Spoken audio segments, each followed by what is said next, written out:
ছাত্র প্রেম বাংলাদেশ প্রশাসন same same same same same same ছাত্র মেরে ছাত্র প্রেম বাংলাদেশ প্রশাসন same same same same same same ছাত্র মেরে শিক্ষা প্রেম বাংলাদেশ প্রশাসন সেম জবাব তোমায় দিতে হবে নইলে গদি ছাড়তে হবে we want justice we want justice student want justice আলোচনায় বসে সমাধান করা উচিত ছিল, তারা সেটা না করে নির্মমভাবে ছাত্রদের উপরে এইভাবে গুলি চালিয়েছে। আর কত আনিস খান থেকে শুরু করে একের পর এক দেশ বিদেশে, ভারতবর্ষ পশ্চিমবাংলা থেকে শুরু করে বাংলাদেশে একের পর এক ছাত্রকে গণহত্যায় পরিণত করছে।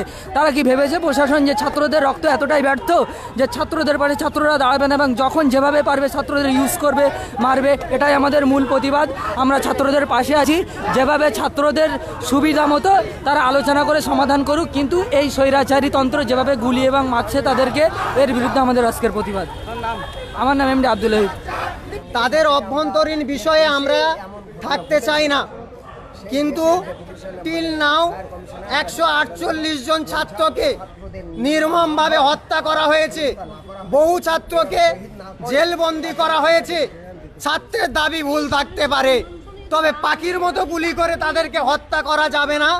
এটা স্বৈরাচার সরকার রাষ্ট্রীয় সন্ত্রাস চালিয়েছে, তার বিরুদ্ধে আমরা সাধারণ ছাত্রছাত্রী হাই কমিশন পর্যন্ত আমরা অভিযান রেখেছি। আমরা এর বিরুদ্ধে আমাদের শেষ রক্তবিন্দু থাকা পর্যন্ত লড়াই করব। একজন ছাত্র হয়ে আমরা ছাত্রের পাশে থেকে, সেটা ভারত হোক বিভিন্ন জায়গায় হোক, ছাত্রের কোনো জাত হয় না, কোনো দল হয় না, কোনো ধর্ম হয় না। আমরাও ছাত্র, তারাও ছাত্র। তাদের 148 জন মরেনি, বরং আমাদের 148 জন মেরেছে। শুধু বাংলাদেশের ছাত্রকে মারা হয়নি, সারা বিশ্বের ছাত্র দলকে মারা হয়েছে। এবং আমি জানতে চাই, যারা মেরেছে সেই সমস্ত পুলিশরা কি পড়াশোনা করেননি? তারা যদি পড়াশোনা করে থাকতো অবশ্যই ছাত্রদের পাশে দাঁড়াতো, সেই আন্দোলনকে সমর্থন করুক, বিপক্ষে থাকুক, এইভাবে মারতো না, তাদেরকে বোঝাতো। সুপ্রিম কোর্ট একটি রায় দিয়েছে বাংলাদেশের, যদি ছাত্র আন্দোলন ভুল হতো তাহলে এই রায় কিন্তু দিত না। তাই আমরা জানাতে চাই, যদি ন্যায্য আন্দোলন করে বা ভুল আন্দোলন করে, কেন তাদের পাখির মতো মারা হবে? তাই আমাদের এই সংগ্রাম, এই লড়াই। আপনারা কতদূর যাবেন আজকে? আমরা আজকে হাই কমিশন পর্যন্ত যাব এবং সেখানে আমাদের দাবি আমরা জানাবো এবং রাষ্ট্রপুঞ্জের হস্তক্ষেপ আমরা চাইব। যতক্ষণ না পর্যন্ত রাষ্ট্রপুঞ্জের হস্তক্ষেপ হবে ততক্ষণ পর্যন্ত আমরা এই লড়াই করব। আজকে ডেপুটেশন দিয়ে সেটা জানিয়ে দেব। পুলিশ পারমিশন নিয়েছেন? অবশ্যই।